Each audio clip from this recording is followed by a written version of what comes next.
We're here in Waterford at the National Biodiversity Centre with Liam Lycett, who is the centre's director. So, what is biodiversity? Well, biodiversity, quite simply, is the variety of life on Earth. It's all the different species, the genetic diversity, and it also puts humans into this picture. So how we interact with wildlife is a very important aspect of biodiversity as well. Liam, what is the National Biodiversity Centre based here in Waterford, and how does it fit into a national context? Well, Ireland is facing a biodiversity crisis, so if you want to conserve biodiversity, you have to know what you have. So the National Biodiversity Data Centre is involved in trying to build the evidence base for Ireland's biodiversity and how it's changing. What are the programmes, Liam, that are coordinated through the centre?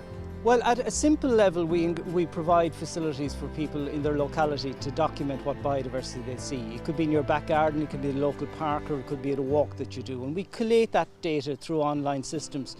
But we do more systematic recording where we ask people to walk a certain route on a regular basis. And that provides really important information in terms of how populations are changing, for example.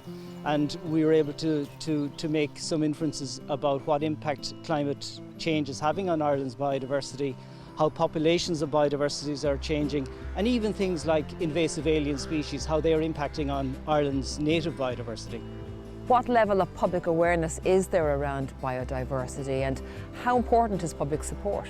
Well, there's huge public interest at the moment, and I think with the COVID-19 lockdown it's been accentuated.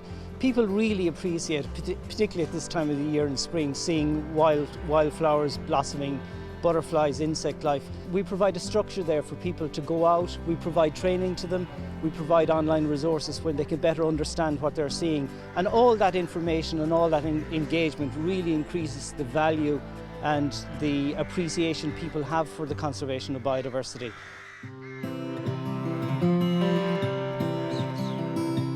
And given the social distancing and the reduction of movement for the population from COVID-19, are you noticing changes in biodiversity? Well, definitely people are noticing it more, and I suppose the lockdown coincided with really nice weather in spring, and people have been noticing it much more. But what has happened is that because a lot of public land, for example, hasn't been mown, we are seeing a proliferation of wildflowers, and that's having a huge benefit for biodiversity.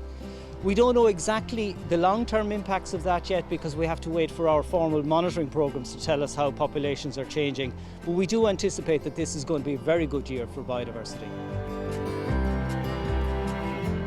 Given the concerns around climate change and the erosion of the environment, we hear a lot of anxiety and negativity around biodiversity. Are you hopeful for the future?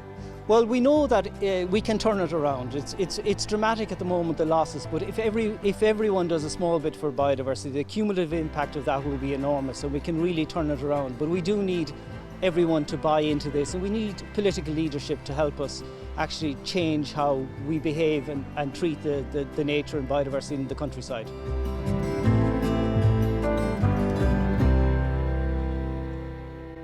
One of the programmes run by the National Biodiversity Data Centre is the Citizen Scientist programme.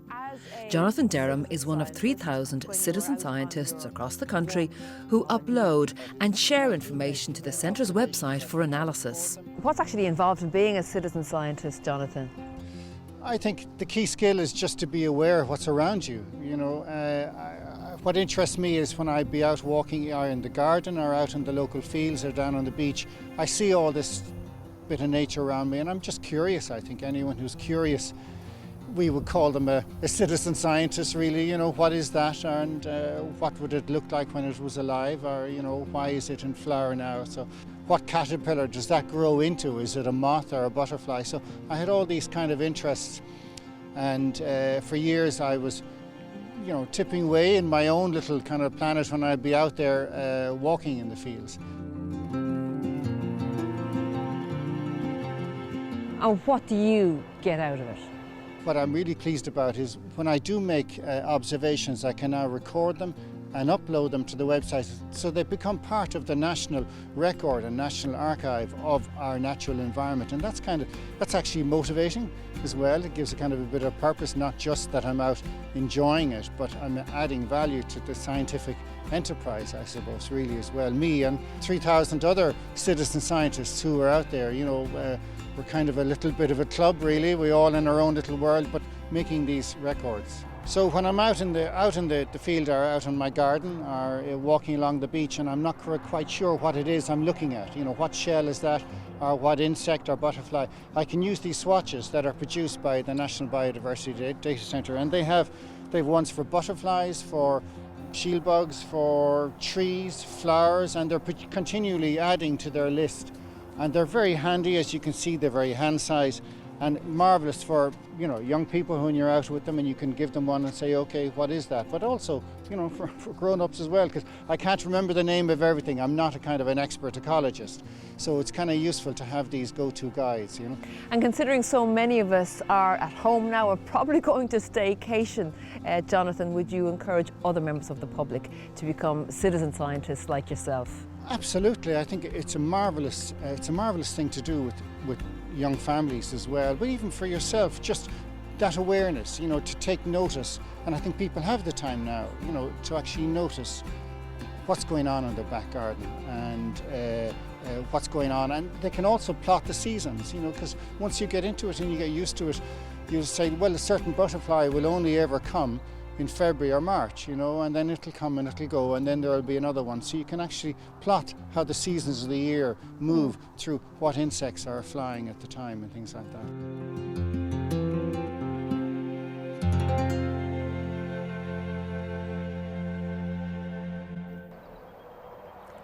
Una Fitzpatrick is a senior ecologist here at the centre and is coordinator of the All-Ireland Pollinator Plan.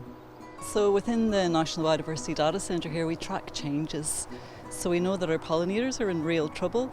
We know that of the 98 different types of bees that we have in Ireland, 1/3 are threatened with extinction. And we also have a citizen science bumblebee monitoring scheme where volunteers right across the country take part in this scheme, and that lets us track what's happening with our common bumblebees. So those common species, they have declined by 14% just since 2012. So I suppose, the crux of it is that pollinators are in serious trouble in Ireland.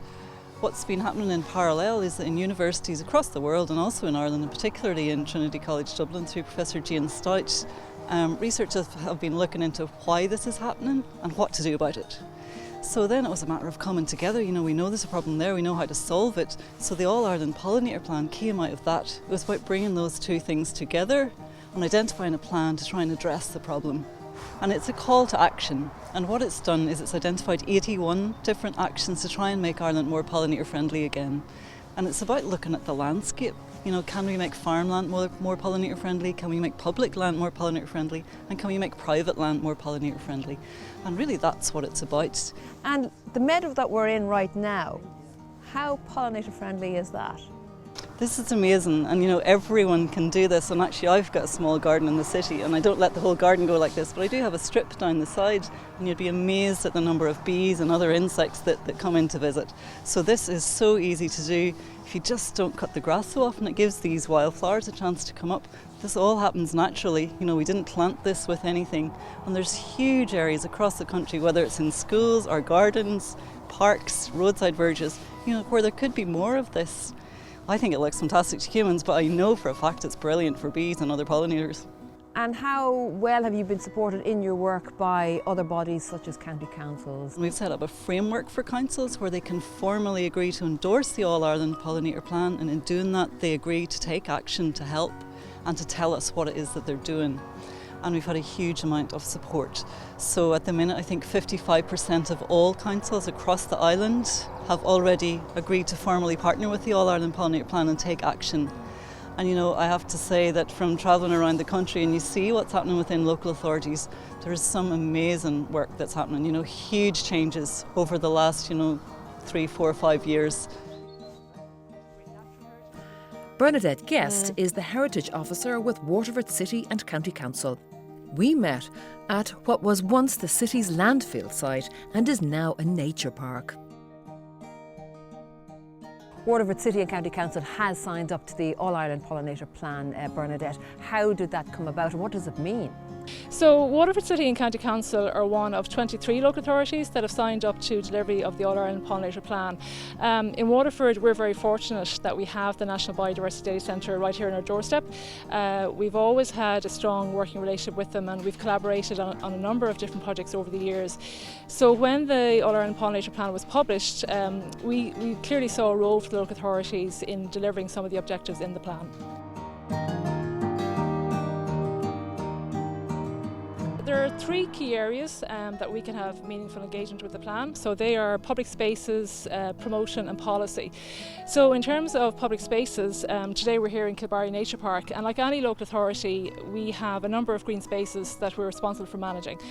So they would range from urban parks like the People's Park to nature parks and also recreational trails like the Waterford Greenway. So in these public spaces there's a balance, I suppose, between users and what they require.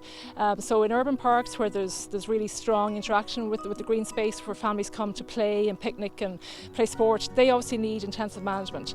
Other areas like here where there's obviously space for recreation with a walking track and outdoor gym, but because it's a 20-hectare site, it lends itself to areas that can be left unmanaged or managed for biodiversity, but you know, to the untrained eye, I suppose, untidy areas. But these are really good for nature and wildlife.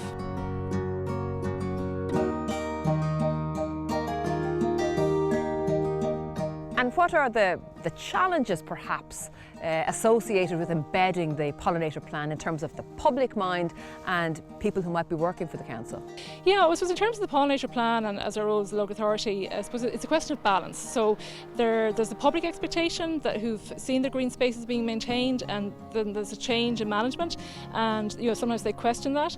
So I suppose we have to communicate the message. So for example, at the roundabout at King's Meadow, where again you'll see an outer buffer zone of grass that hasn't been mowed, we have a sign there that says managed for biodiversity. So we're explaining to the public we're doing this with intent. You know, we're allowing the grass to grow so that there is a food source and habitat for bees. And what are the plans for the future? So I think we intend to continue and expand our work in the management of public spaces, in the promotion and also in policy. So continuing collaborations with the National Biodiversity Data Centre. We've worked successfully with them on promotional videos, on actions that you can do as a community group, as a farmer, as a local authority. Also working with other groups like the Men's Shed groups, because they're very enthusiastic about getting involved in the making of insect hotels, for example, and we've installed quite a few of those along the Greenway. Tidy Towns have also an important role to play, so encouraging them to carry out pollinator friendly actions and getting involved in the Pollinator Award for the Tidy Towns competition. And also this beautiful book which was recently published by Juanita Brown in conjunction with the Lead Heritage Office, Gardening for Biodiversity. This is available from your local authority heritage officer and contains fantastic tips on how to attract more wildlife to your garden, including pollinators. And this is free from every local authority heritage officer, so contact your heritage officer for a copy. Yeah, great for families at the moment where the children might be at home and they might have an interest in all of this. Absolutely. So I mean, everyone is commenting about the abundant bird song like in the back garden, but there's a whole host of other wildlife that can be attracted as well. And I suppose the important thing is to encourage people to learn to identify the species and submit the records to the Biodiversity Data Centre and let them know what you found.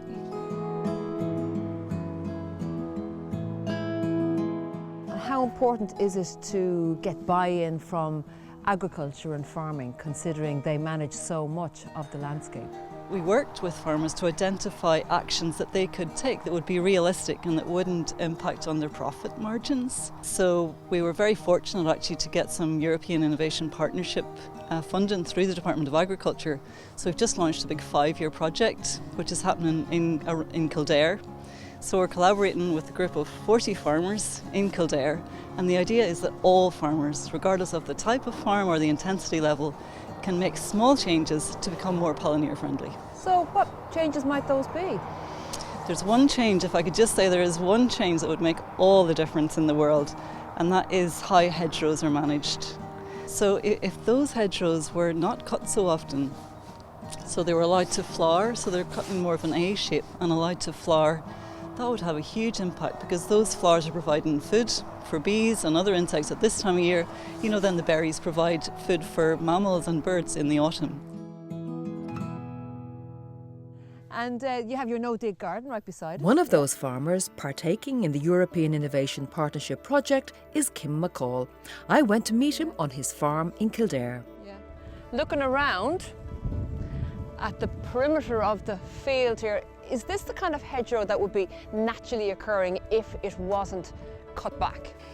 That's a hedge I planted in 1991, and it's only been breasted up with a flail. Hedge cutter once, and the rest of the time the cows cut it. And to me, the more you cut a hedge, the more you have to cut a hedge. So if you want to cut down on work, don't cut it.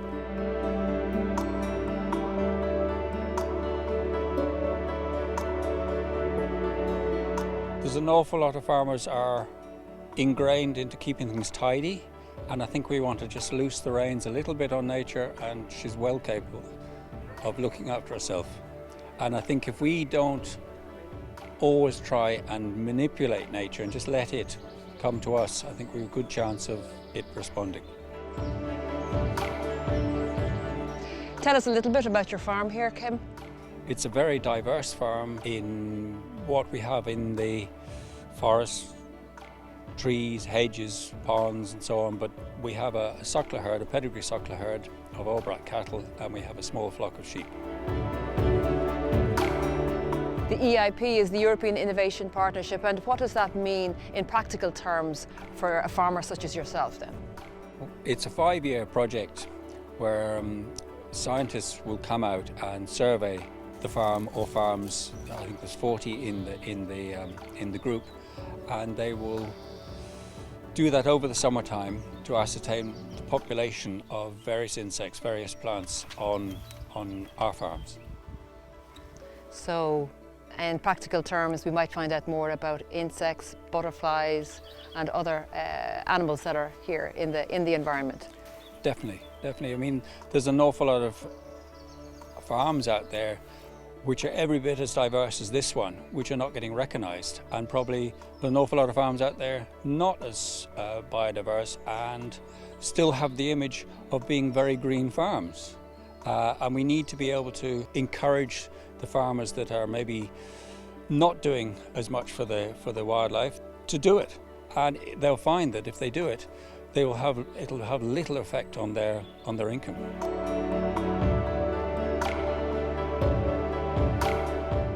And what a positive contribution to biodiversity you have here on Kim's farm in County Kildare. Well, we're going to take a break now, but we'll have lots more in part 2. See you shortly. You're very welcome back to Nationwide. Now, up and down the country, biodiversity has become a big part of the work of Tidy Towns groups. We've been to Tramore in County Waterford to find out the changes that they've been making.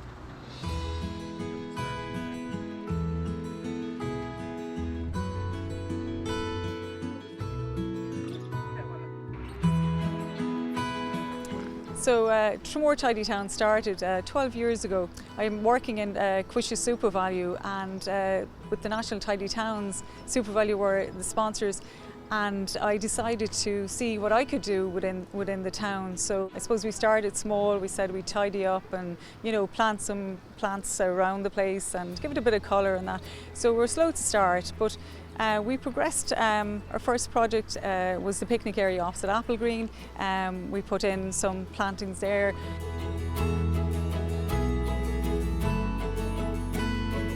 And the next project was behind us is the water feature and steps, and this is magnificent. It's a great amenity to Tramore. We then moved on to the Doneraile Walk, where we resurfaced the pathway and added lights along the way.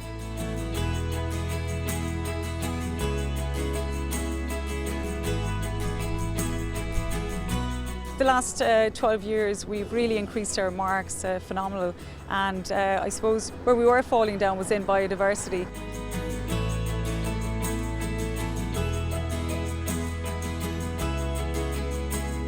I've known Anne for a couple of years, and over the years Anne might have asked me from time to time for a little bit of advice about anything to do with, the environment or ecology, because that's my background. So I took the pollinator plan for communities, and it has 24 points in it, and I wrote a pollinator plan based on the 24 points. We also mapped out all of Tramore. We mapped all of the green areas in Tramore, and for all of those green areas we have an action. So the plan is written over 3 years, and we worked very closely with Waterford City and County Council to implement the plan, and so last year saw the first year of the implementation of a number of those actions.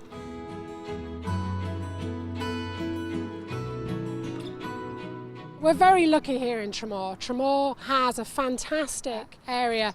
The sand dunes and the backstrand, I suppose, is probably the most important habitat that we have here. Well, there's 2 habitats there really, both of which are protected.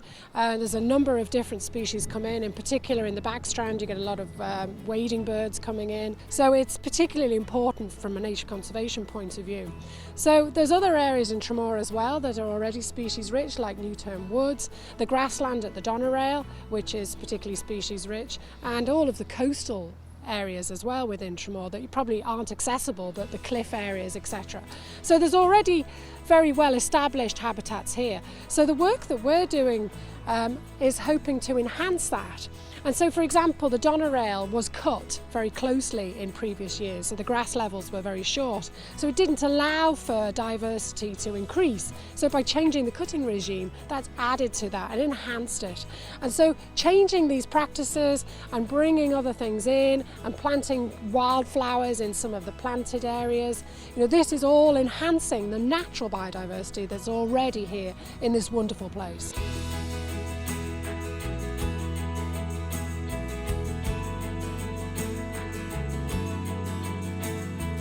The focus for 2021 going forward is to take the non-public areas in Tramore, and Anne and I are going to be sort of speaking to the people who own land privately in Tramore and seeing if we can implement the pollinator plan in those areas. So places like the racecourse, places like the land in front of the church that's owned by the church, for example, so other areas like that, so that we're actually covering all of the green areas. And that's the idea of the 3-year plan, is that every green area in Tramore has been mapped on the map, and that we're going to hopefully be able to encourage changes in all of those.